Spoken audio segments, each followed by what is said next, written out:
You know, it may not be obvious, but I do like a little bit of anime from time to time. I've seen at least 5.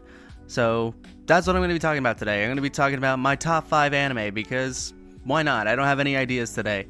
So mainly what I'm going to go off of is just overall feel, the style, the storytelling, and just how good it is. I'm not going to give these in any particular order. They're just kind of too hard for me to gauge because I like them all. I think they're really good shows that I think everyone should watch. So I'll go in number 5 right here. It's gonna be Angel Beats. Now I've said Angel Beats is probably my favorite anime of all time. It's definitely like really up there. It's one of my favorites, but it's a very good, solid show. It's got a unique premise. It's only 13 episodes. At least I'm pretty sure it's 13, but it does a lot in that amount of time that what it takes regular shonen shows to do in 3 seasons.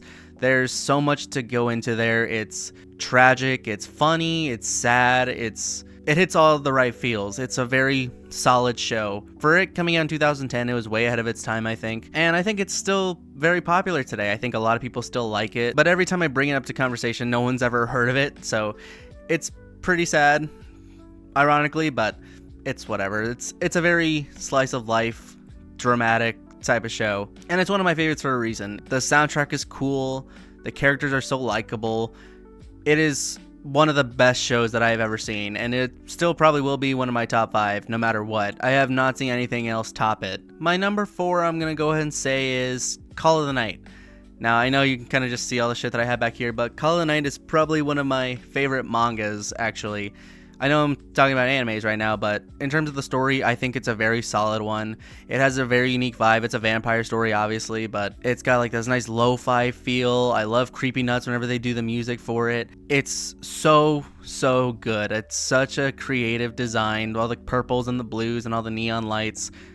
I've never seen really anything like that before. It's very unique. It's very quirky. It's a very awkward coming of age style story for romance, and it's about the boy who wants to become a vampire and he's got insomnia, which I could totally relate to. I have a big problem falling asleep sometimes at night, so it really captures the feeling of going out into the very dead of night, not hearing any peeps or anything. You kind of just see these vending machines or going to a convenience store at night, and it's just such a cool and relaxing, surreal feeling.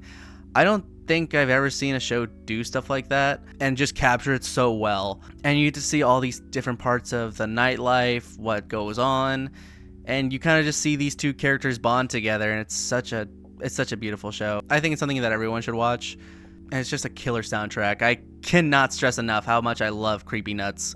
They just kill it there. 4 is gonna be Call of the Night. Number 3, I'll say Made in Abyss. It was the first show to ever make me cry, actually. So Made in Abyss is a very surreal type horror environment. It's like a fantasy game kinda, where you have like your central hub and like you go down to the deeper layers of the world, and it gets harder and more difficult every time you go. That's kind of how I picture it. It's a very Lovecraftian horror, which got like all these crazy monsters out to kill you. It's got like a big curse going on, and it's a very graphic and tragic show. Like, you see these kids go down to these depths of the mines. It's probably the most realistic thing you'd ever see when it came to these kind of things. But when a kid goes down there just against the world, they are gonna face some crazy shit, and they do. It is so terrifying and so horrifying. I can't begin to comprehend the kind of mind that the person who made it is going through. And they do a really great job. I love the art style. It's so unique. The story is so good. It was one of the first manga I ever bought. But there's almost nothing like that in terms of horror anime. Horror anime is very scarce nowadays. There's not many good ones.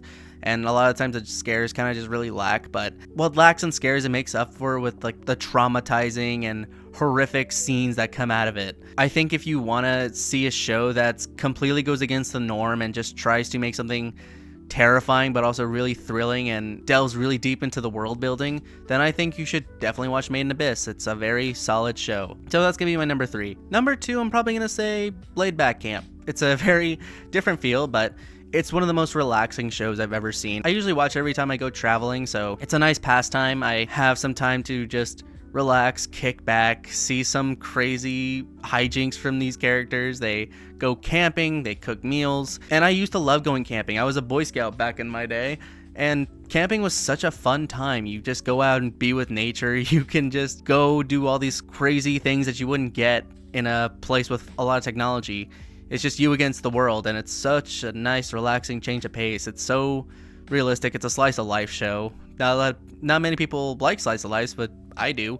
I think it's very relaxing and helps put me to sleep. It eases my stress, and it's such a good show. I really like it. I really like this show. It's very quirky. The characters are fun. They're likable. They blend together really well, and it's just a fun show.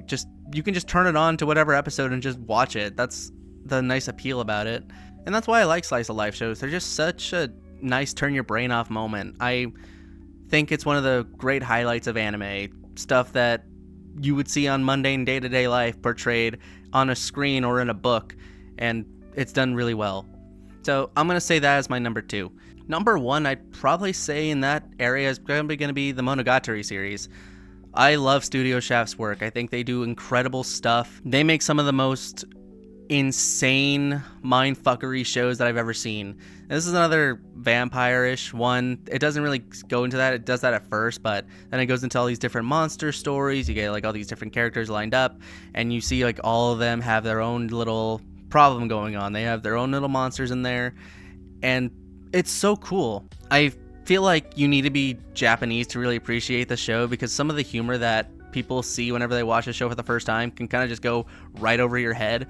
But I think if you are familiar with it and you know the language very well, then it could probably be a bit easier to understand. But even then, it's such a pretty show. It's a very unique style of choice. The characters are just insane. They have like I said, they all have their own unique quirks, and just like all the camera angle changes, all like the different backgrounds is so interesting. And there's like 9 different variations of that show, sequel to sequel, so it's a very hefty package. You have all these different stories coinciding with one another, and there's a certain way to watch them. I tried to watch it as best as I could, but it was still solid. I love the characters, I love the themes, I love how I like the horror, thriller, psychological, supernatural style feel to it. It's very solid. This wasn't that long a video. I didn't really go into depth. I just wanted to share what my top 5 were. Yeah, other than that, that's pretty much it for me. Thank you for watching. Let me know what y'all think, and I'll talk to you later. See ya.